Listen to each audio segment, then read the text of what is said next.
कैसे हो आप लोग। आज के वीडियो में हम बात करने वाले हैं कंप्लीट रिवीजन सीरीज़ के बारे में। फर्स्ट ऑफ ऑल मैं 2 मिनट का टाइम लूँगा और आपको बताऊँगा कि ये कंप्लीट रिवीजन सीरीज़ है क्या एग्जैक्टली। देखो किसी भी एग्ज़ाम में ना जब हम जाते हैं तो उससे पहले हमें रिवीजन करना होता है, और उसके लिए हमारे पास इतना प्रॉपर टाइम नहीं होता कि हम वन शॉट वीडियो 1.5 घंटे 2 घंटे और 3 घंटे का पर चैप्टर वाइज देख सकें। हमारे पास इतना टाइम होता है कि हम एक चैप्टर के लिए 10 मिनट 20 मिनट 15 मिनट दे सकते हैं, और इतने में अगर वो सारी चीज़ें एक बार रिमाइंड हो जाए तो उसके लिए बहुत अच्छा होगा। ठीक है, तो दैट्स वाई इसी टाइप का ये रिवीजन सीरीज़ रहने वाला है। इसमें मेनली मैं छोटे छोटे वीडियोज़ ही लाऊंगा, 2 मिनट का, 5 मिनट के, 10 मिनट के, जैसे कॉन्सेप्ट रहेंगे, और एक कॉन्सेप्ट के लिए एक ही वीडियो रहेगी, ताकि आप बोर ना हो। और धीरे धीरे करके अगर आपको एक टाइप ही समझना है स्पेशली, तो आप उस टाइप की अलग से वीडियो देख सकते हो। ठीक है, ताकि आप अच्छे से चीज़ों को समझ सको और उसका रिवीजन कर सको। आई होप कि ये सीरीज़ पूरी आपको हेल्प करेगी रिवीजन करने में। तो आज से हम स्टार्ट करते हैं। बाकी आपको पता ही है कि अगर आपको कोई भी डाउट या कन्फ्यूजन है किसी भी चीज़ से रिलेटेड, तो मैं जैसे अब QR कोड मेंशन कर दूंगा, उसको स्कैन करने के बाद आप डायरेक्टली टेलीग्राम पे मुझे वो डाउट भेज सकते हो, और जितना फास्ट हो सके मैं आपका सॉल्यूशन कर दूंगा। ठीक है, बाकी चलिए स्टार्ट करते हैं सेशन को। आज का जो सेशन होने वाला है ना आपका, वो बेसिक्स का सेशन होगा, परसेंटेज बेसिक्स। परसेंटेज बेसिक्स में क्या क्या आते हैं हम आगे डिस्कस करने वाले हैं। इसके बाद टाइप वाइज क्वेश्चन आएंगे। सपोज करो कि टाइप 1 में सपोज करो कि जैसे एग्ज़ाम से रिलेटेड क्वेश्चन आते हैं, तो एक वीडियो के अंदर मैं सिर्फ एग्ज़ाम वाइज क्वेश्चन कराऊंगा। टाइप 2 में मान लो कि इलेक्शन वाले क्वेश्चन आते हैं, तो एक वीडियो के अंदर सिर्फ मैं इलेक्शन वाले क्वेश्चन कराऊंगा। तो इस टाइप से पूरी सीरीज चलने वाली है आपकी यहाँ पे। क्लियर हुआ? चलो तो स्टार्ट करते हैं अपने सेशन को बिना किसी टाइम वेस्टिंग के। देखो सबसे पहले की परसेंटेज होती क्या, और बहुत ज़्यादा डीप डाउन नहीं जाएंगे, हम चीज़ों को समझेंगे। अगर आपको कुछ भी डाउट होता है तो आप कमेंट बॉक्स में नीचे पूछ सकते हो। ठीक है, देखो सबसे पहले कि परसेंटेज का मतलब क्या होता है। परसेंटेज का मतलब ये होता है, अगर आप किसी चीज़ का 100% बोलते हो, मान लो कि ये एक एप्पल है, और इस एप्पल का बोलते हो कि मुझे पूरा का पूरा चाहिए, यानी कि 100% चाहिए। 100% मतलब क्या हुआ? पूरा। किसी भी चीज़ का 100% मतलब पूरी चीज़ होती है। ठीक है ना, तो 100% का मतलब पूरा होता है, और इसको जब हम फ्रैक्शन में लिखते हैं तो 100% की ही वैल्यू एक होती है। जैसे ये सेब है, इस सेब का हमें 100% चाहिए, तो एक ही तो सेब है ना, तो इसकी वैल्यू एक होती है। ठीक है, इसको लिखते कैसे? जैसे मान लो कि 2% है, 2% को कैसे लिखेंगे? 2, और ये परसेंट मीन्स 100 होता है, इसका मतलब होता है 1/100, यानी कि 2/100 1/50। क्लियर हुआ? तो ये तो इतना बेसिक तो आपको पता ही होगा परसेंटेज का मतलब क्या होता है। ठीक है, नेक्स्ट पे चलते हैं। तो सबसे बेसिक टाइप पर ही आपके क्वेश्चन बनता है। यहाँ पे बताना है आपको कि 144% का स्क्वायर रूट क्या होगा। सबसे पहले आप ट्राई करो, देन आप आंसर इसको पॉज करके वीडियो को आप देख सकते हो। तो देखो मैं तो सॉल्व कराता हूँ। जैसे स्क्वायर रूट पूछ रहे हैं 144% का, तो स्क्वायर रूट के अंदर 144 और परसेंट की वैल्यू क्या होती है? 1/100। तो 144 को अगर स्क्वायर रूट से बाहर निकालोगे तो 12 होगा, और 100 का 10 होगा। लेकिन क्योंकि इसको परसेंटेज में पूछ रहे हैं, तो देखो एक चीज़ याद रखना, जब भी किसी चीज़ को परसेंटेज में पूछेगा तो उसको 100 से मल्टीप्लाई करना, वो परसेंटेज में आ जाएगी चीज़ें। ठीक है, अगर जैसे मान लो कि 1/10 है, इसको बोल रहे हैं परसेंट में बदलने के लिए, तो इसको क्या करोगे? 100 से मल्टीप्लाई कर दोगे, तो क्या हो जाएगा? 10% हो जाएगा। वैसे ही ठीक है, तो 12/10 तो आ गया आपका स्क्वायर रूट, लेकिन इसको परसेंटेज में बदलना है, तो यहाँ से 10 से एक कैंसिल हो गया, कितना हो गया? 120%। ये देखो ये सबसे बेसिक क्वेश्चन है यहाँ पे, और ये SSC GT 2024 का क्वेश्चन है। ठीक है, तो यहाँ पर भी बहुत सारे लोगों ने गलत करा होगा। चलो नेक्स्ट टाइप पे चलते हैं अपने। अच्छे से समझते रहना, जहाँ भी डाउट होगा वहाँ पे आप मेरे से पूछ सकते हो कमेंट बॉक्स के अंदर, मैं रिप्लाई करूँगा। ठीक है, अब आते हैं बेसिक परसेंटेज पे। देखो इसके बिना तो आप परसेंटेज पढ़ ही नहीं सकते, और जब तक आपको परसेंटेज चीज़ें समझ में नहीं आएंगी, आप पूरी अरिथमेटिक में डाउट में ही रहोगे। कुछ भी क्वेश्चन कर लो, आपको पता ही नहीं रहेगा कि 1/11 की वैल्यू कितनी होती है परसेंटेज में, 1/4 को क्या बोलते हैं, अगर 75% को लिखना है तो फ्रैक्शन में कैसे बदलेंगे। और जब तक आपकी बेसिक्स ही कमज़ोर होगी, आप कोई भी ट्रिक कोई भी चीज़ें ले नहीं पाओगे और उसको यूज़ नहीं कर पाओगे। ठीक है, तो सबसे पहले समझते हैं बेसिक परसेंटेज की वैल्यू। तो देखो सबसे पहले कि 1 की वैल्यू कितनी होती है? 100%। ये इधर फ्रैक्शन है और इधर इसको परसेंटेज में लिखा जाता है। मैं बता भी दूंगा कि अभी कैसे लिखते हैं। जैसे मान लो कि मैंने अभी बताया कि किसी भी फ्रैक्शन को जब परसेंटेज में बदलते हैं तो उसको 100 से मल्टीप्लाई करते हैं। अभी मैंने समझाया ना पीछे। अब मान लो कि ये 50% कैसे लिखा हुआ है, 1/2 है, इसको परसेंटेज में चेंज करना है तो 100% से इसको मल्टीप्लाई कर दो, ये 2 से 50 टाइम्स में क्या है, यानी कि 50%। क्लियर हुआ? तो आपको ये याद करने की ज़रूरत नहीं है, याद हो गई तो बहुत अच्छी बात है, नहीं तो आप तुरंत निकाल सकते हो 5 से 10 सेकंड के अंदर, ठीक है। वैसे ही 1/3 की वैल्यू याद रखो, 33 से ही 1/3% या 33.33%। 1/4 की वैल्यू 100% से मल्टीप्लाई कर लो, यहाँ पे 25 चौका 100 यानी कि 25%। वैसे ही 1/5 की वैल्यू होती है 20%। ये सब तो आपको याद रहना ही चाहिए अगर आपको जल्दी कैलकुलेशन करना है तो। 1/6 की वैल्यू बहुत यूज़ होती है, इसको याद रखना। 1/6 की वैल्यू होती है 16 सही 2/3%। कैसे निकालोगे, जैसे यहाँ पे देखो 1/6 इंटू 100%, यहाँ से 2 से काटो, 2 3 और 2 50, और 50/2 तो 3 से डिवाइड करो, 16 48, 48/2/3 आया। यही तो है, और कुछ तो एक्स्ट्रा इसमें नहीं किया गया है, ठीक है ना। तो अगर कोई चीज़ याद नहीं हो रही है तो ज़रूरी नहीं है सारा याद करने की ज़रूरत है आपको, आप निकाल सकते हो तुरंत। वैसे ही 1/7% की वैल्यू बहुत यूज़ होती है, 14 सही 2/7%। बस याद रखना है डिनोमिनेटर में आपका 7 है तो उधर 14 होगा, ठीक है ना, 2 से मल्टीप्लाई हो जाएगा आपका।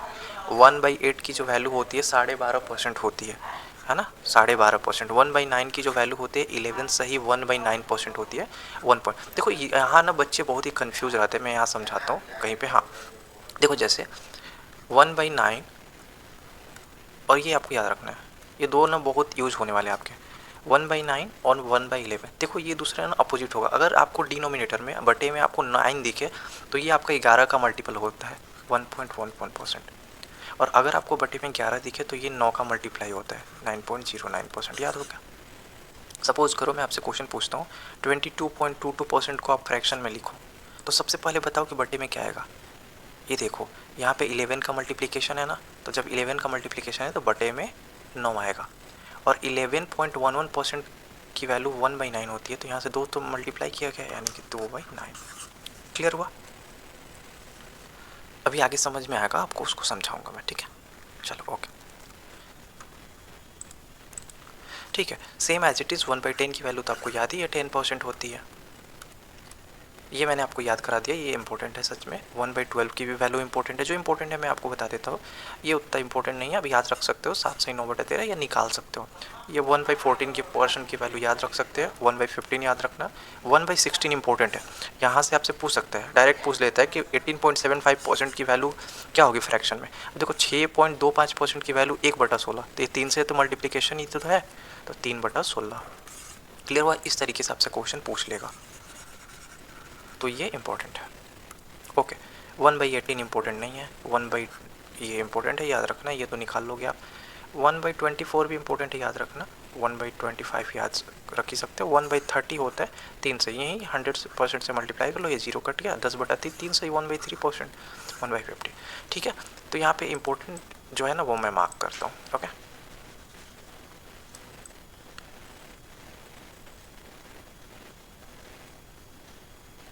ये तो मतलब जो मैं अभी मार्क करूँगा ये तो आपको याद होना ही चाहिए, ऐसा है, ठीक है। बाकी आप याद करो ना करो, मैंने बता दिया कि कैसे आपको निकालना है इसको, ठीक है, फाइंड आउट कैसे करना है। तो देखो 1/2 की वैल्यू तो आपको याद होनी ही चाहिए, 1/3 की, 1/4 की, 1/5 की, 1/8 की, 1/9 की, ये तो याद होना ही चाहिए आपको। 1/12 की भी होनी चाहिए, ठीक है। 13 का नहीं याद रखोगे चलेगा, 14 का याद रहना चाहिए, 16 का भी याद रहना चाहिए, 18 का नहीं याद रखोगे चलेगा। चलो ये इतनी चीज़ें आप याद रखना, स्क्रीनशॉट ले लो, आप इतनी आपको याद रहनी चाहिए। मैं आपको दिखाऊंगा कि मल्टीपल चीज़ों में कैसे क्वेश्चन में अभी यूज होंगे वो आगे सारी चीज़ें, ठीक है। चलो नेक्स्ट टॉपिक पे चलते हैं। तो ये था हमारा फ्रैक्शन टू बेसिक, यानी कि ये बेसिक परसेंट आप क्या करना, एक पेज पे जो भी इंपॉर्टेंट मैंने बताया ये आप लिख लेना, इतना ही लिखना पहले। आप सोचोगे अरे भैया मुझे तो पूरा याद करना है, इतने में क्या होगा, इतना पहले इतना याद कर लो, इसको यूज करो, आपको पता चलेगा कि इन्हीं में से बहुत सारी चीज़ें हैं जो मल्टीपल टाइम्स यूज़ हो रही हैं, कुछ एक दो नए होंगे जो आप खुद से ऐड कर लेना उसमें, ठीक है। चलो नेक्स्ट पे चलते हैं। अब समझते हैं कि कैसे, जैसे हमने तो याद कर लिया कि 1/9 की वैल्यू क्या होती है, वो 11.11%। अब कहीं पे हमें 2/9 दे दिया तो कैसे कन्वर्ट करेंगे उसको समझते हैं, ठीक है। अब ध्यान से समझना, जैसे 1/3 की वैल्यू मैंने आपको याद कराई अभी, 33 से 1/3%, 33.33% है ना। तो 2/3 की वैल्यू कितनी हो जाएगी? तो अगर इधर 2 से मल्टीप्लाई हो रहा है तो इधर भी तो 2 से मल्टीप्लाई होगा। 1/3 से 2/3 में क्या हो रहा है? 2 से मल्टीप्लाई हो रहा है। तो 33.33% में भी 2 से मल्टीप्लाई हो जाएगा, 66.66%। That's it. क्लियर हुआ? Nothing else. वैसे ही चलो मैं आपकी प्रैक्टिस अच्छे से करा दूंगा। अब देखो यहाँ पे काम करते हैं। चलो अब आप बताओगे। देखो जैसे 1/4% की वैल्यू 25% है, बोल रहे 3/4 की वैल्यू कितनी होगी? 3 से मल्टीप्लाई ही तो किया है, इसमें 3 से मल्टीप्लाई कर दो, कितना हो गया? 75%। यही तो होगा ना। सेम एज इट इज़ 1/5 की वैल्यू 20% है, तो 2/5 की वैल्यू कितनी हो जाएगी? 2 से मल्टीप्लाई। 3/5 की वैल्यू 3 से मल्टीप्लाई। 7/5 की वैल्यू 7 से मल्टीप्लाई। क्लियर हुआ? Nothing else. यहाँ देखो जैसे ये समझते हैं, ये वाला 1/6 की वैल्यू मैंने अभी आपको याद कराया 16 सही 2/3% होती है। तो पूछ रहा है 5/6 की वैल्यू। देखो एक तो तरीका ये भी है कि 5/6 की वैल्यू डायरेक्ट आप मल्टीप्लाई कर दो, 16 सही 2/3% इंटू 5 से मल्टीप्लाई कर दो। मल्टीप्लाई कैसे करते हैं? पहले इसका इसमें, फिर इसका इसमें, और तो देखो 16 का हम 5 में मल्टीप्लाई करेंगे 80 हो गया, और 2 का 5 में मल्टीप्लाई करेंगे 10 हो गया, और बटे में 3। लेकिन 3 से तो डिवाइड अभी भी चल जाएगा, है ना, डिवाइड कर सकते हैं। तो 80 तो ये हुआ, फिर 3 बार में जाएगा तो प्लस 3% और आ जाएगा, तब 1/3, यानी कि आपका आ गया 83 सही 1/3%। क्लियर हुआ? या इसको बनाने का दूसरा तरीका भी है, इसको ईजी लिख सकते हैं। जैसे कैसे लिख सकते हैं, ध्यान से समझना। ये सबसे ईजी हो गया कि बेसिक मेथड से आप निकाल सकते हो। देखो ऐसा कुछ नहीं है कि हर चीज़ में शॉर्टकट आपको याद रहने की ज़रूरत है ना। जैसे मान लो कि 1/6 की वैल्यू हमें दी हुई है 16 सही 2/3%, और हमें निकालनी कितनी है कि 5/6 की वैल्यू। 5/6 को कैसे लिख सकते हैं? 6/6 माइनस 1/6 लिख सकते हैं। यही तो हुआ ना, 6 माइनस 1/6। तो यहाँ से ये तो कट गया, ये तो 1 ही हो गया। तो 1 माइनस 1/6। 1 की वैल्यू मैंने आपको क्या बताई? अगर एक एप्पल के बारे में पूछ रहे हैं कि एक एप्पल है, तो एप्पल तो अपने आप में 100% है ना, तो 100% माइनस 1/6 की वैल्यू अभी मैंने आपको याद कराई। याद करो 1/6 की वैल्यू कितना होती है, मैंने बताया था कि बहुत इंपॉर्टेंट है। ये देखो 1/6 की वैल्यू 16 सही 2/3%। ठीक है ना, ये देख देख के ही आपको चीज़ें याद हो जाएंगी। तो यहाँ लिख लेंगे 16 सही 2/3%। अब देखो एक इंटरेस्टिंग चीज़ बताता हूँ आपको कि हम सब्सट्रैक्ट कैसे करते हैं परसेंटेज को। ये समझना भी आपके लिए बहुत ज़रूरी है कि परसेंटेज को सब्सट्रैक्ट कैसे करते हैं और ऐड कैसे करते हैं। अब ध्यान से समझना, इसी क्वेश्चन के बेसिस पे बताता हूँ। ठीक है, हम 1 मिनट पेन चेंज कर लेते हैं। चलो देखो हमारा था ठीक है, हमारा जो क्वेश्चन था 1 माइनस 1/6, तो 1 को हमने लिखा था 100% और 1/6 को लिखा था 16 सही 2/3%। अब जब भी आपको सब्सट्रैक्ट करना हो तो सबसे पहले यहाँ जो वैल्यू हो इसका एक बढ़ा दो। तो 16 को बढ़ाओगे तो कितना हो जाएगा? 17। 17 को 100 में से माइनस कर लो, इसमें से 17 को माइनस कर लो, 13 आ गया। अब क्या करोगे, इस 3 में से नीचे डिनोमिनेटर में से नोमिनेटर को घटा लो। 3 में से 2 क्या? 1, और अपन में 3। सॉरी यहाँ 17 घटाओगे तो 83 होगा ना, 1%। यहीं तो हमने भी लाया था ना पहले, जैसे उस मेथड से जो मैंने बताया था इतना ही तो आया था। जैसे मैंने क्या बताया था आपको कि 16 सही 2/3% से अगर ये कितनी की वैल्यू 1/6 की, अगर 5/6 लाना है तो भाई इसको क्या करो, 16 सही 2/3% को 5 से मल्टीप्लाई कर लो। मैंने बोला था 16 5 80 प्लस 10, तो 3 बार और डिवाइड करेंगे, 3% और हो गया यहाँ पे, प्लस में 1/3, तो ये हो गया 83 सही 1/3%। Nothing else. समझ आया क्या? तो चाहे आप किसी भी मेथड से बनाओ आंसर उतना ही आना है। क्लियर हुआ?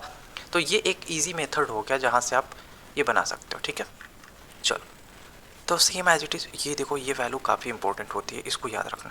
ठीक है, ये पहले मैं इरेज कर लेता हूँ। ये पीडीएफ भी आपको चाहिए तो मैं भेज दूँगा सभी को, ठीक है ना, टेलीग्राम के ऊपर मैं ये पीडीएफ को डाल दूँगा या कमेंट बॉक्स में भी पिन कर दूँगा, वहाँ से भी आप डाउनलोड करके प्रैक्टिस कर सकते हो। रिवीजन के लिए काफ़ी अच्छा है। ठीक है, अब देखो ये वैल्यू भी कि 1/8 की वैल्यू मैंने बताई 12.5% होती है, 3/8। ये वैल्यू ना मैं बोलूँगा भाई ये चारों वैल्यू नहीं याद रख लो, याद ही कर लो इसको कि हमेशा आपसे पूछ देता है, हमेशा ही क्वेश्चन में आ जाता है। जैसे 5/8 है ना, तो 5/8 की वैल्यू कितनी हो जाएगी? ये देखो यहाँ 125 है ना, यहाँ से 5/8 पूछ रहा है, 1/8 की वैल्यू 12.5%। तो 12.5 की 5 बार में मल्टीप्लाई करो, 12 × 5 = 60 है ना, तो ये करीब करीब 62.5% हो जाएगी। कैसे मैंने बनाया, वैसे ही 1/8 की वैल्यू 12.5% होती है ना, और इसमें 5 से मल्टीप्लाई कर लो। मैंने अभी तो सिखाया, पहले फर्स्ट वाले में मल्टीप्लाई करते हैं तो ये 60 हो गया, फिर इसमें मल्टीप्लाई करेंगे 5/2। बट मैंने बताया कि डिनोमिनेटर अभी कम है, मतलब एक बार और भाग जाएगा, तो 60% तो ये हो गया, प्लस फिर से 2 बार में जाएगा 2% प्लस 1/2, तो ये कितना हो गया, 60 2 62 से ही 1/2 62.5%। समझ आ रहा है क्या? लेकिन मैं बोलूँगा ये वाली जो 4 वैल्यू है ना, ये भाई आप याद रखना, ये आपको बहुत हेल्प होने वाली है आगे जब अभी सॉल्व करोगे, क्वेश्चन को सॉल्व करोगे। तो अभी तो बेसिक्स पढ़ रहे हैं हम, तो हम सीख रहे हैं कि कैसे कन्वर्जन कैसे होगा, जब क्वेश्चन में अप्लाई होगा ना तो आप सोचोगे अच्छा, इसलिए हम सीख रहे थे इसको। ठीक है, सेम एज इट इज़ वही है कि देखो 1/20% की वैल्यू 5 होती है। कैसे होती है, अभी तो मैंने सिखाया। 1/20 को अगर परसेंटेज में बदलना है तो 100% से मल्टीप्लाई कर दो 5, यानी कि 5% हो गया। तो पूछ रहे 13/20 की वैल्यू कितनी होगी। एक की वैल्यू 5% है तो 13 की वैल्यू कितनी होगी, इधर 13 से मल्टीप्लाई होगा तो इधर भी 13 से मल्टीप्लाई होगा, 65%, नथिंग एल्स। ये तो आप बना ही सकते हो। वैसे 1/25 की वैल्यू 4% है, तो अगर इधर 4 से मल्टीप्लाई हुआ तो इधर भी 4 से मल्टीप्लाई कर दो, 16% हो गया।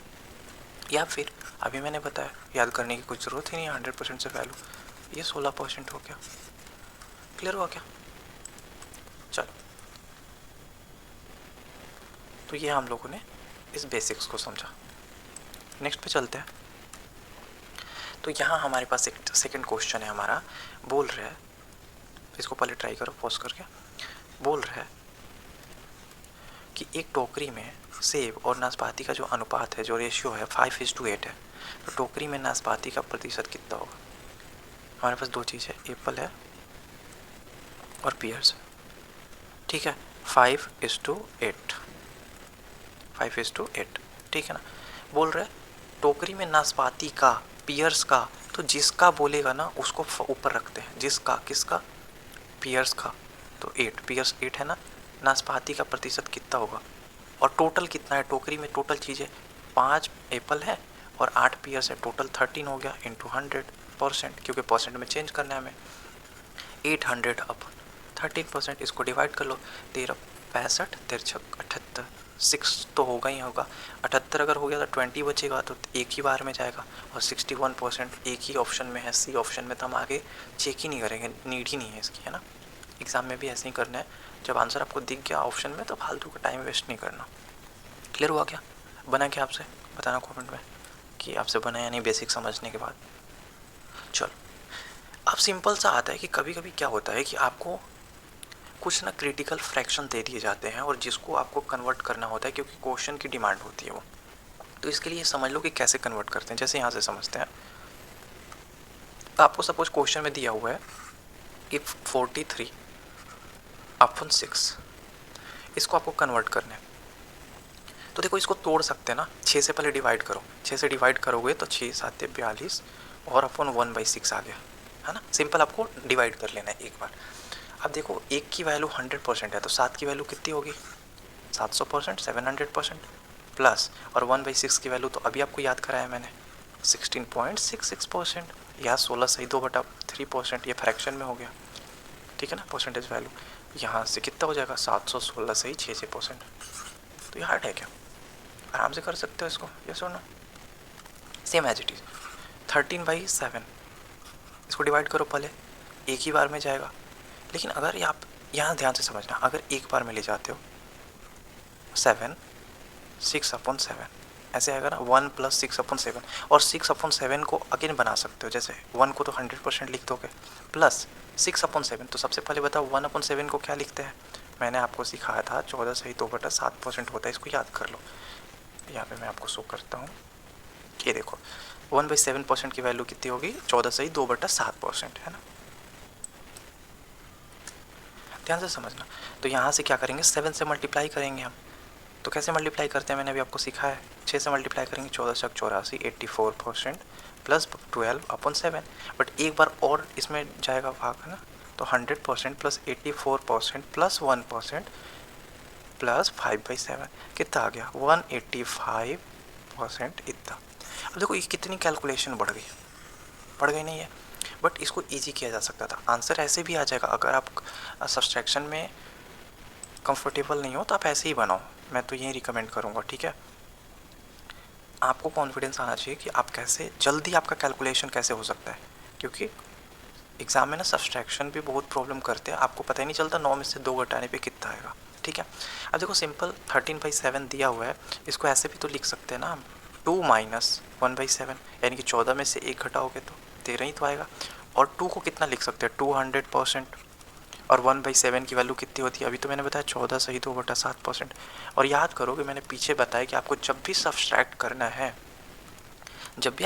करना है, तो ये वाली वैल्यू को एक बार बढ़ाओ, 14 है तो इसको 15 करो और फिर इसमें से घटाओ, तो 200 में से 15 घटेगा तो कितना बचेगा, 185% बचेगा। और फिर डिनोमिनेटर में से नोमिनेटर को घटाओ, तो 7 में से 2 गया 5 और डिनोमिनेटर को लिख दो। यही तो हमारा आंसर है ना, समझ आया क्या? सेम एज इट इज़ ये आप खुद से करना, या खुद से करना कमेंट में आंसर देना। ठीक है, हम नेक्स्ट पे चलते हैं। अगर किसी भी टॉपिक में आपको डाउट होगा तो आप बताना। ठीक है, चलो ठीक है। अभी देखो सेम ही चीज़ है, मैंने अभी आपको बताया था परसेंट, फ्रैक्शन से परसेंटेज, है ना। ये क्या है, ये आपको परसेंटेज दिया हुआ है लेकिन फ्रैक्शन पूछ रहा है। अब यहाँ से ध्यान से समझो, दूसरे पेज में मैं समझाता हूँ। जैसे आपको दिया हुआ है क्वेश्चन 20% दिया हुआ है, बोल रहा है कि फ्रैक्शन में कितना होगा। तो जब भी आपको परसेंटेज दिया हुआ है तो 100 से डिवाइड कर दो। अब देखो परसेंटेज है, परसेंटेज का मतलब कितना होता है 100, इसको काट लो 1/5, दैट्स इट। और अगर आपको 1/5 दिया रहता है और इसको परसेंटेज में बदलना है तो 100 से मल्टीप्लाई कर दो 20%। तो कंफ्यूज नहीं होना, यहाँ परसेंटेज दिया था आपको कुछ नहीं सोचना, अरे यार 100 से मल्टीप्लाई करना है या डिवाइड करना है, यहाँ 100 है ना तो 100 तो नीचे ही आएगा, 20/100। समझ आया?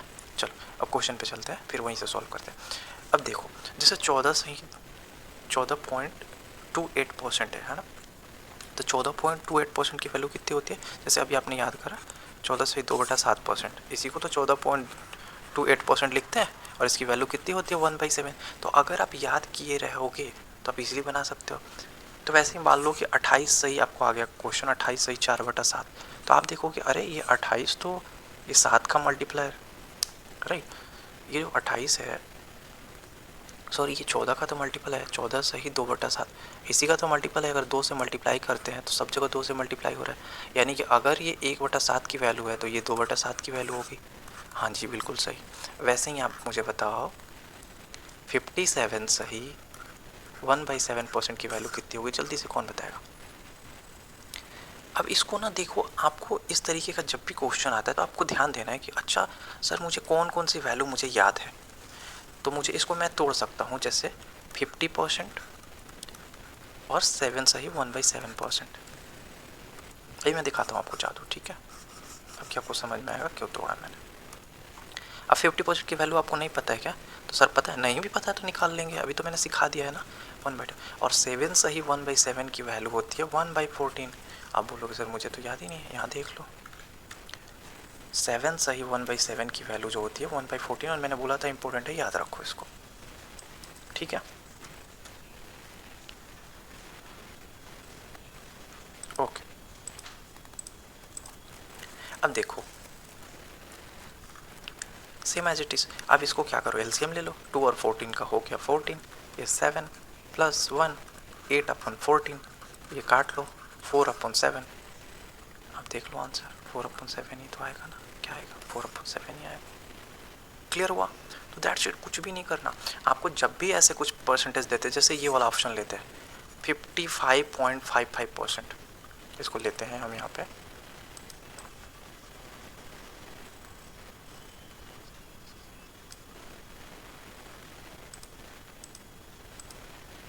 ठीक है, हम लेते हैं 55.55%। अब आप मुझे बताओगे इसको कैसे तोड़ सकते हैं, तो आप बोलोगे सर ये तो ना मुझे 11 का मल्टीपल लग रहा है, पता नहीं क्यों। मैं बोलूँगा अच्छा ठीक है, इसको लिख सकते हैं क्या ऐसे, आप बोलोगे हाँ सर लिख सकते हैं इसको।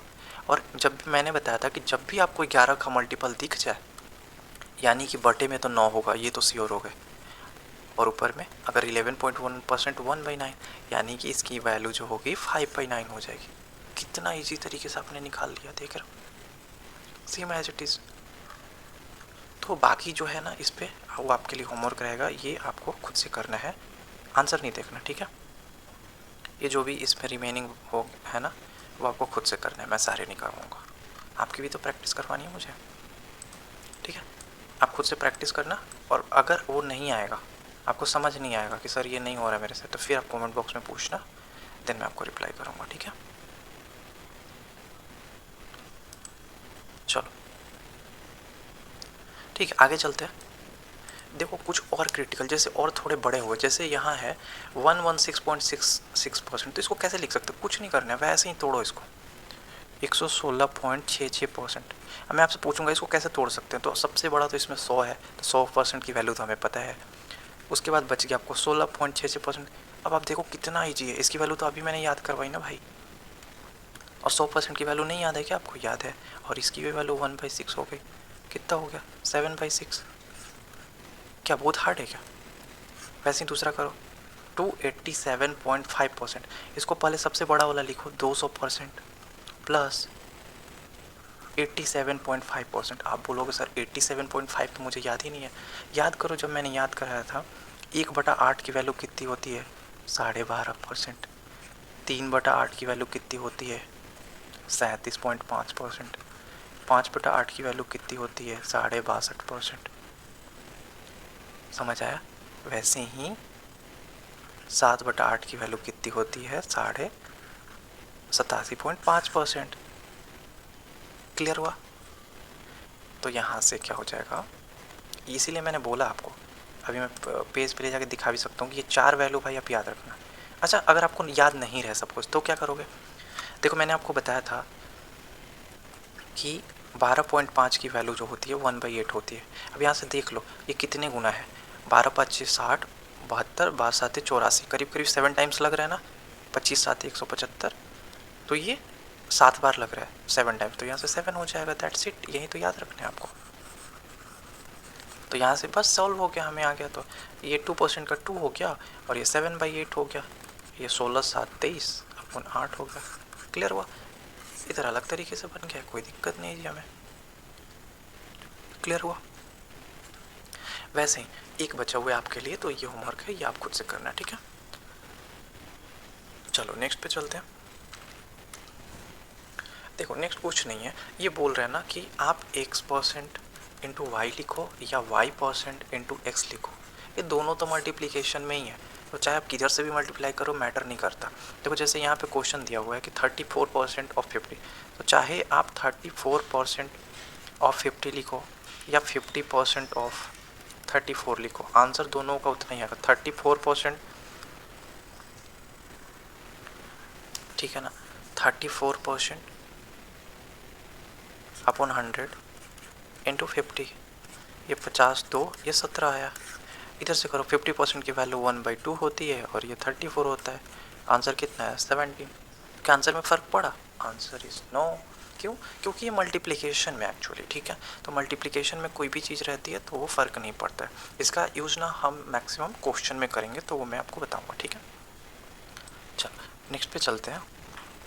अब यहाँ से ना नंबर टू परसेंटेज कुछ चीज़ें याद रखना है, इसको मतलब समझ लो, बस याद रखने की ज़रूरत भी नहीं है। जैसे आपको पता है कि 1% की जो वैल्यू होती है, 1% की जो वैल्यू होती है वो 0.1% होती है, ये तो पता है ना। जैसे मैंने बताया कि किसी भी चीज़ को किसी भी परसेंट को जब फ्रैक्शन में बदलोगे तो 1/100 हो जाएगा, ये जो बिंदु दिख रहा है ना परसेंटेज है, और जब डिवाइड करोगे तो 0.01% आएगा। डिवाइड तो करने आता ही होगा, है ना। वैसे ही तो 1% की वैल्यू जैसे 100% है, तो 3 की वैल्यू कितनी हो जाएगी? 3 से मल्टीप्लाई, तो इधर भी 3 से मल्टीप्लाई। 82 की वैल्यू कितनी हो जाएगी? इधर भी 82 से मल्टीप्लाई, तो इधर भी 82 से मल्टीप्लाई, दैट्स इट। 5.6 की वैल्यू कितनी होगी? अगर एक की वैल्यू 100% है तो 5.6 की वैल्यू कितनी हो जाएगी? इसमें 100% से मल्टीप्लाई कर दो, ये गया यहाँ से 10, 560% हो जाएगा। क्लियर हुआ? ये तो बहुत ईजी है, बस उसमें 100% से मल्टीप्लाई कर देना है आपको। उसी पे कुछ क्वेश्चंस है, इसी पर कुछ क्वेश्चंस आते हैं, और देखो ये मैं बता दूं, ये ना बेसिक क्वेश्चन आते नहीं है डायरेक्ट को एग्जाम में, ठीक है, कभी पूछ लेगा, जीडी में हो सकता है पूछ ले आपको, बट ये क्वेश्चन में बहुत यूज होता है।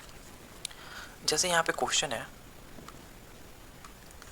है कि 20% ऑफ 740। अब मैंने आपको बताया है कि 20% की वैल्यू जो होती है 1/5 होती है वो 740। अब यहाँ से नहीं निकालोगे, 5 1 20 और 40 तो 148। अब जब भी एक चीज़ बस हमेशा याद रखना यहाँ पे काटने का, कि जब भी आपको परसेंटेज दिखे ना तो आप वहाँ से 2 जीरो सबसे पहले काटना, आपका क्वेश्चन ईजी हो जाएगा। देखो यहाँ पे ना परसेंटेज है, तो ये परसेंटेज ना जब भी क्वेश्चन में जो भी 2 जीरो होगा ना उसको कट कर देगा, बस 74 दूनी 148। जब भी परसेंटेज, जैसे यहाँ पे एक परसेंटेज है और यहाँ 2 जीरो है, ये खचाक से कैंसिल करो तो 29 30 87। यहाँ भी आपको 2 जीरो दिख रहा है और यहाँ पे परसेंटेज गया, बस यहाँ से कर लो। अब यहाँ 1 जीरो आएगा और यहाँ से 5 7 35 3 35 3 38। क्लियर हुआ? यहाँ तो है ही नहीं, तो यहाँ देखो ये सबसे पहले बताओ कि 22.22% किसका मल्टीप्लायर है, तो बोलोगे सर 11.11% का मल्टीपल है, और 11.11% 11 का मल्टीपल, जल्दी बताओ डिनोमिनेटर में क्या आएगा, 9 आएगा, और 189 यहाँ से काट लो, 9 21 दो ना 42 आंसर। ये लास्ट वाला आपके लिए बना लोगे ना। चलो नेक्स्ट चलते हैं। अब ये क्वेश्चन सॉल्व करने का टाइम है, उसी पे बेस्ड है क्वेश्चन ये, और सभी का आंसर मुझे चाहिए। कमेंट में बताना कि आपने सॉल्व कर लिया था या नहीं कर लिया था। अब मैं तो सॉल्व करवाऊँगा, अब वीडियो पॉज करके करना। जैसे क्वेश्चन है 91.6% इंटू 640 प्लस 136% इंटू 916। अब देखो जब भी यहाँ से मैंने बताया कि परसेंटेज हटते यहाँ से, तो नीचे ये 10 आएगा, ठीक है, तो यहाँ से 1 जीरो तो कैंसिल हो गया।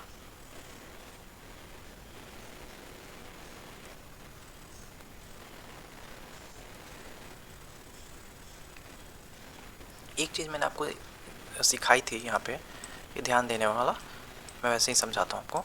देखो मैंने आपको बताया था कि चाहे आप ए को a इंटू बी परसेंट लिखो या b% इंटू ए लिखो, आपको कोई भी फ़र्क नहीं पड़ता है। तो इसी पे इसको बनाते हैं।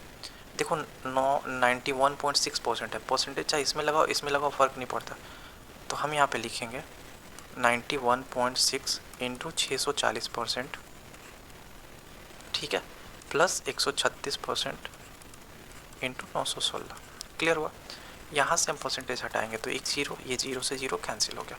अब देखो दोनों में ना 916 कॉमन है, दिख रहा है क्या? दोनों में 916 कॉमन है, यहाँ से 916 को कॉमन कर लो, ये 64% और 136% कितना हो जाएगा, 200% हो जाएगा। और 200% की वैल्यू कितनी होती है, 2 ही तो होती है ना, यहाँ से 2 से मल्टीप्लाई कर लो, 6 तो 12, तो 2 1 3 और 1832 जो होगा आपका आंसर हो जाएगा ए ऑप्शन। क्लियर हुआ क्या? देखो वही कॉन्सेप्ट मैंने बोला था ना, आपको डायरेक्ट ऑप्शन में नहीं दिखेगा, लेकिन ये क्वेश्चन में कैसे यूज किया है इसको, तो इस तरीके से आपको आना चाहिए इसका एप्लीकेशन भी। इसीलिए आज हम बेसिक्स पे चल रहे हैं, तो सारी चीज़ें समझेंगे। अब यहाँ पे समझो कि जब भी आपको क्वेश्चन में दिया रहेगा 100% की वैल्यू होती है, मैंने अभी बताया कि ये एप्पल है, तो ये एप्पल में ना 100% की वैल्यू मतलब ये एप्पल पूरा एक की वैल्यू 100% है, ठीक है। तो ये 3827 अपने आप में ये क्या है, 100% है, पूरा है। पूरा जब कोई चीज़ अपने आप में पूरा होती है ना तो उसको 100% बोलते हैं, ठीक है। तो ये 100% की वैल्यू है, लेकिन अगर 10% की वैल्यू निकालनी हो तो क्या करेंगे, हम नीचे एक पॉइंट बैठा देंगे उसमें। अगर आपको 100% की वैल्यू लानी हो तो 0.27%, 2 जीरो से कैसे करना है, जैसे मान लो कि हमारे पास जो वैल्यू है इतना है और हमें 1% की वैल्यू निकालनी है, 100% की वैल्यू ये है, तो 1% की वैल्यू कितनी हो जाएगी, 2827 अपन 100, और यहाँ से डिवाइड करोगे तो इतना ही तो आएगा ना। क्लियर हुआ? अगर आपको 50% की वैल्यू निकालनी है तो ये किसका आधा होता है, 100% का। 100% की वैल्यू इतनी है तो इसमें 2 से डिवाइड कर दो, ये वाला वैल्यू। 5% निकालना है, अगर आपको 10% की वैल्यू पता है तो 5% आधा कर दो, दैट्स इट। ज़्यादा इसमें दिमाग लगाना नहीं है आपको, ठीक है। ट्राई कीजिए कि जितनी चीज़ें कम हो सके आप याद रखो। भाई मैथ याद रखने वाली चीज़ थोड़ी है यार, ये तो प्रैक्टिस वाली चीज़ है, और बस समझ लेना है कि एक्चुअल वो चीज़ें होती कैसे। देखो मुझे भी सबसे ज़्यादा प्रॉब्लम यही होती है ना कि बस मान लिए कि ये होता है और याद कर लिया, बाद में अगर थोड़ा सा क्वेश्चन में घूम के आए ना वो चीज़ें नहीं बनती है यार। लेकिन अगर हम समझ लेते हैं तो हम बेसिक से भी बना लेंगे। जैसे यहाँ पे देखो कितना अच्छा क्वेश्चन है कि 89% ऑफ 706। अब देखो 89% को यही सीखना है, कैसे लिख सकते हैं हम इजीली, जिसकी सारी वैल्यू हम आसानी से निकाल सकते हैं। पहले तो देखो 100%, 10% की भी वैल्यू आप आराम से निकाल सकते हो, -1%। यही तो हुआ ना 89%। 100% में से 11% निकालोगे तो 89% इंटू 706, इतना तो लिख ही सकते हैं हम। अब 100% तो ऑलरेडी हमें दिया हुआ है किसी भी संख्या का पूरा जो वैल्यू होती है, माइनस अगर 10% निकालना है तो मैंने क्या बताया, एक पॉइंट बैठा हो इसमें 70.6, और अगर 1% निकालना है तो 100 से डिवाइड कर दो 7.06, और यहाँ से आप कैलकुलेट करोगे तो 706 माइनस 7.66, और यहाँ से करोगे तो 628.34। दैट्स इट, ये आपका आंसर हो जाएगा। तो पीछे मैंने बताया और ये एप्लीकेशन बता दिया कि कैसे आपको ईजी हो जाएगा। अगर आप 89% निकालने जाते तो आपको 89% की वैल्यू थोड़ा ही पता है यार, कैसे निकालते हैं आप ऐसे करते 89/100 706, अब आप काटना शुरू करते 250 235, ये 3 हो गया, फिर पता नहीं आप भूल गए कि अरे यार अब क्या है, कैसे काटना है, तो आप फंस जाओगे। तो मेथड आपको पता होना चाहिए कि how to solve this type of question, ठीक है। तो ये है आपको, देखो मुझे लगता है ना कि रिवीजन का बेनिफिट क्या होता है कि जब भी आप अपने बैठ रहे हो एग्ज़ाम में या मॉक टेस्ट में, आपको क्वेश्चन देखते ही अगर आ गया कि अच्छा इसको ऐसे सॉल्व करेंगे, तो आप रिवीजन कर रहे हो और आपको सारी चीज़ें याद है। अगर आपको अभी याद नहीं आ रही है, थोड़ी देर बाद याद आएगी, या नहीं समझ ही नहीं आ रहा है कि कैसे सॉल्व करेंगे, फिर आप खुद से कैलकुलेशन कर करके समझ रहे हो, मतलब आपका रिवीजन नहीं है और आप गलती करोगे ज़्यादातर चांसेस हैं, ठीक है। देखो सबसे इंपॉर्टेंट चीज़ है मल्टीप्लिकेशन फैक्टर, इसका नॉर्मल यूज़ नहीं है, बट जब भी आगे आप CISI पढ़ोगे और भी चैप्टर्स पढ़ोगे तो वहाँ पे आपको इसका यूज़ दिखेगा, परसेंटेज में भी है। देखो जैसे क्या होता है कि अगर मान लो 100 रुपये की कोई चीज़ है और मैं बोलता हूँ कि 20% का प्रॉफिट मिला, तो ये वस्तु कितनी की हो गई, 120% का प्रॉफिट, 120% में सेल कर रहे हैं, यानी कि हमें पूरे वस्तु के ऊपर 1.2% का प्रॉफिट मिला। समझ आया क्या? चलो सेम एज इट इज़ है। देखो अगर इसको इसी वे में समझते हैं, मान लो कि तुम ना कोई 100 रुपये की चीज़ खरीद के लाते हो और उस पर ना तुम्हें 50% का प्रॉफिट मिलता है, यानी कि तुम उसको कितने पे बेचोगे, 150 रुपये में ही तो बेचोगे ना। तो 150 को जब 100 से डिवाइड करोगे तो कितना आएगा, 1.5 आएगा, यानी कि 1.5 मल्टीप्लिकेशन फैक्टर है आपका। क्लियर हुआ? ये ऐसे समझ नहीं आएगा, क्वेश्चन में जब यूज़ करेंगे तो समझ आएगा, ठीक है। चलो देखो कुछ चीज़ें हैं या ध्यान से समझना, या मैं समझाता हूँ आपको। क्वेश्चन में बोल रहे हैं मान लो कि 100 रुपये की कोई वस्तु है, मान लो ये CP दिया हुआ है, 100 रुपये आपका क्रैमुल है, और इस पे ना हमें 20% का प्रॉफिट होता है। 20% का प्रॉफिट का मतलब क्या हुआ, 20% को पहले फ्रैक्शन में लिखो, 20% को 1/5 होते हैं, यानी कि 5 रुपये की CP पे हमें 1 रुपये का प्रॉफिट होता है। यहाँ ध्यान से समझना, नीचे वाली जो वैल्यू होती है वो ना CP को इंडिकेट कर रही है, जो बेस वैल्यू होती है, इसको बेस वैल्यू भी बोलते हैं, और ऊपर वाला इंडिकेट करता है प्रॉफिट या लॉस को। जैसे यहाँ पे देखो, अगर मुझे 20% का लॉस हुआ रहता तो मैं ऐसे लिखता 1/5, ये माइनस क्या डिनोट करता है कि मुझे 1 रुपये का लॉस हुआ है, और ये प्लस क्या डिनोट कर रहा है कि मुझे 1 रुपये का प्रॉफिट हुआ है। समझ आ रहा है? तो यहाँ से समझना, तो मान लो कि कोई 100 रुपये की चीज़ है और मुझे उस पर 20% का प्रॉफिट हो रहा है, यानी कि 1/5, यानी कि मैंने 5 रुपये की जो वस्तु है उसको कितने में बेच दिया, 1 रुपये का प्रॉफिट लेके 6 में बेच दिया।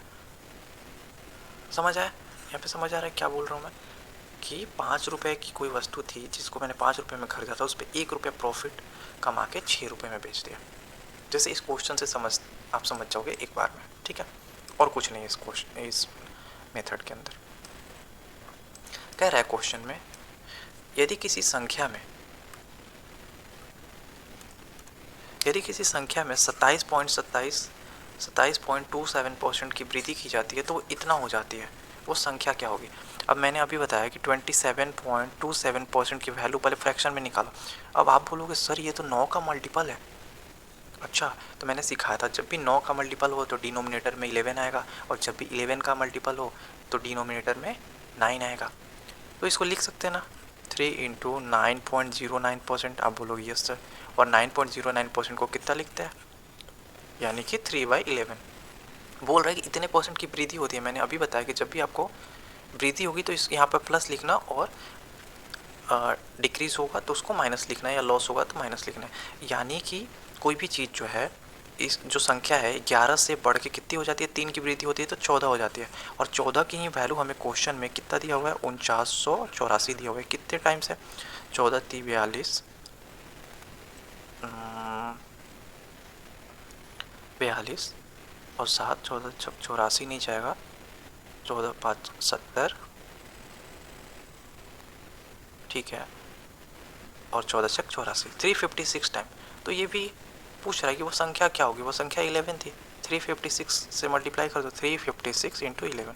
अब देखो यहाँ पे एक चीज़ और सिखाता हूँ, जब भी आपको किसी संख्या में 11 से मल्टीप्लाई करना हो तो अगर तो आप जल्दी मल्टीप्लिकेशन कर सकते हो तो बहुत ईजी है, अदरवाइज इसको बहुत ईजी है। देखो सबसे लास्ट वाला लिख लेना 6, उसके बाद जोड़ते जाना, 6 में 5 जोड़ोगे 11 1, 5 में 3 जोड़ोगे 8 1 9, और लास्ट वाला लिख लो 3, 3916 इज योर आंसर। क्लियर हुआ? अभी मल्टीप्लिकेशन पे गौर मत करो, ये कभी बाद में सिखाऊंगा, बट ये इस तरीके से ही बनेगा, ये ऐसे ही काम करता है, ठीक है।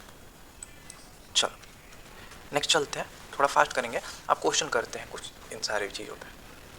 क्वेश्चन है कि ऋत्विक का मासिक खर्च जो है, जो मंथली एक्सपेंडिचर है उसका 12,800 से घटकर 11,712 हो जाता है, और उसके व्यय में प्रतिशत कमी क्या होगी पूछ रहा है।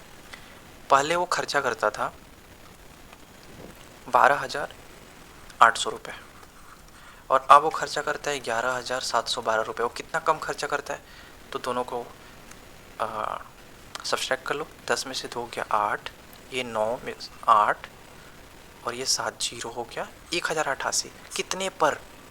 कितने पर कम खर्च कर रहा है? पहले 12,800 खर्च करता था, अब लेकिन इतना कम करता है। कितने पर? पहले इतना करता था, तो इसको 12,800 से डिवाइड कर दो, सिंपल। ये 2 जीरो से 2 जीरो गया। अब देखो कभी कभी ना हमें क्वेश्चन अप्रॉक्स ही बताता है। अगर 12 से अगर ये इसको डिवाइड करोगे, है ना, चलो इसको काट सकते हैं, जैसे 1088 अपॉन 128, है ना, तो इसको अपन काट सकते हैं, 2 से काटते हैं, 2 6 2 4 2 5 2 44, है ना। 4 से काटते हैं, 4 16 4 1 4 3 12 4 6 24, है ना। यहाँ से अब देखते हैं, 16 8 128, 16 9 144, 8 पॉइंट समथिंग आएगा, और 8 पॉइंट समथिंग हमारे एक ही ऑप्शन में है, तो वहाँ से हम कर लेंगे इसको। क्लियर हुआ? चलो नेक्स्ट क्वेश्चन पे चलते हैं। नेक्स्ट क्वेश्चन समझना है, नेक्स्ट टाइप है हमारा, पहले ये समझते हैं फिर चलेंगे हम क्वेश्चन पे। इस टाइप के क्वेश्चन ना आपको बहुत ही लैंग्वेज बेस्ड आएंगे, ऐसे सीधे सीधे तो नहीं आएंगे, लैंग्वेज के ऊपर आएंगे, बट समझ लेते हैं। जैसे यहाँ पे बस समझना है लैंग्वेज को। बोल रहे हैं कि 174 जो है वो 435 का कितना परसेंट है, कितना परसेंट है। तो सबसे पहले जो बोलता है ना उसको लिखो 174, किसका, ये पूछो खुद से किसका, तो 435 का। जिसका पूछेगा ना उसको डिनोमिनेटर में लिखना है, बटे में लिखना है, और उसको 100 से मल्टीप्लाई कर दो। क्लियर हुआ? कैलकुलेशन करना सेम एज इट इज। पूछ रहे 209 का 209 जो है 152 का कितना परसेंट है, किसका, 152 का कितना परसेंट है, समझ आया? वैसे ही पूछ रहे हैं यहाँ 143 जो है 165 से कितना परसेंट कम है। तो सबसे पहले बताओ कि 143 कितना कम है इससे, 165 से। तो 5 में से 3 गया 2, और ये 16 में से 14 गया 2। ये जो 22 कम है वो किससे कम है, 165 से, इंटू 100%। क्लियर हुआ? इसको काट लो, 11 2 22, 11 11 5 55, है ना, 5 5 20, 40/3%। क्लियर हुआ? सेम एज इट पूछ रहा है कि 153 ये 102 से कितना परसेंट अधिक है। तो परसेंटेज में तो तुम बाद में बताना, पहले नॉर्मल बताओ कि ये कितना ज़्यादा है। 153 102 से कितना ज़्यादा है, तो आप बोलोगे 51 ज़्यादा है। किससे, 102 से, इंटू 100%। 51 इंटू 102 दो बार में, तो 1/2 की वैल्यू कितनी होती है, 50%। समझ आया क्या? चल मैं बस आपको गो थ्रू करा रहा हूँ सारे कॉन्सेप्ट से, आपको सब पता है, आप पढ़ चुके हो सारी चीज़ें, बट ये एक रिवीजन सीरीज है जिसके थ्रू मैं आपको समझा रहा हूँ, ठीक है। अब क्वेश्चन है कि एक बिजली बिल का भुगतान नियत तारीख से पहले किया जाता है तो बिल की राशि 13% की कटौती की जाती है। नियत तिथि से पहले बिल का भुगतान करने पर रवि जो है इतना % के छूट रुपए की कटौती मिलती है, तो बोल रहे हैं कि उसके बिजली बिल की राशि कितनी होगी। क्लियर हुआ। अब देखो सबसे पहले कि बोल रहा है कि 13% की छूट दी जाती है अगर वो अपने टाइम से पहले बिल चुकाता है तो अगर 13% की, अगर 100% में से 13% का हमें डिस्काउंट मिलेगा, 13% का डिस्काउंट मिलेगा, तो यानी कि एक्चुअल प्राइस लग कितना रहा है 87%, है ना, यही तो लग रहा है ना। बट हमें क्वेश्चन में जो दिया हुआ है वो 13% की वैल्यू दी हुई है। क्वेश्चन के अकॉर्डिंग जो हमें डिस्काउंट मिल रहा है वो 260.39% है, बट हमारे अकॉर्डिंग जो डिस्काउंट है वो 13% है, तो इसकी वैल्यू है 260.39 रुपये। ये कितने टाइम से 20.3%। तो पूछ रहा है कि बिजली बिल की राशि कितनी है, 100% है, तो 20.3 इंटू 100%, 100, यहाँ से ये गया 20,030 रुपये। क्लियर हुआ, ये इसको कर लो करेक्ट। चलो नेक्स्ट क्वेश्चन पे चलते हैं। बोल रहा है कि एक कंप्यूटर की कीमत 34,000 रुपये है, 17% की कमी के बाद कंप्यूटर की कीमत कितनी होगी। अब आप मुझे बताओ, कोई कंप्यूटर है 34,000 रुपये का और इसमें 17% की कमी की गई, तो अब एक्चुअल में कितने % पे वो बेच रहा है। 100 में से 17% तो कम कर दिया, यानी कि 83% में बेच रहा है। मैंने सिखाया कि जब भी आपको परसेंटेज दिखे सबसे पहले 2 जीरो उड़ाना। अब बच गया 340 में 83 से मल्टीप्लाई कर लो। अब आप बोलोगे सर कोई ट्रिक बता दो। सिंपल मल्टीप्लाई करो भाई, 3 से 0, 4 3 12, 9 1 10, 8 से 0, 8 चौक 32, 2, 8 3 24, 3 27, ये 0 हो गया, 2 हो गया, 2 हो गया, 8 हो गया, 2, 28,220। और नॉर्मल, अगर आप नो ट्रिक के चक्कर में नहीं हो, फास्ट हो जाती है कैलकुलेशन धीरे धीरे करने से, ठीक है। अब ध्यान देना, दो संख्याओं का जो योगफल है वो बोल रहा है कि इतना है, कितना 5635। यदि बड़ी संख्या में 7% की कमी कर दी जाए और छोटी संख्या में इतना की वृद्धि कर दी जाए तो प्राप्त संख्या कितनी होगी। ये आपके लिए होमवर्क रहेगा, ये आप मुझे बता के कमेंट बॉक्स में बताओगे, ठीक है। चलो नेक्स्ट चलते हैं। ये तो मैंने ऑलरेडी आपको समझा दिया है। ये दो चीज़ लेकिन बहुत ही ध्यान से समझना, दो चीज़ें होती हैं, अभी मैं आपको समझा होता हूँ, ठीक है। दो चीज़ होती है, ए बी से 10% ज़्यादा है, अधिक है। ए बी से 10 अधिक है। ये दोनों में बहुत ही डिफरेंस है, ध्यान से समझना। अब यही दोनों चीज़ें मैंने यहाँ पे समझाई है। बोल रहा है कि ए बी से 28% अधिक है और क्यू पी से, और नीचे क्या है, राम जो है श्याम से 20% अधिक। यहाँ पे दो चीज़ें समझना,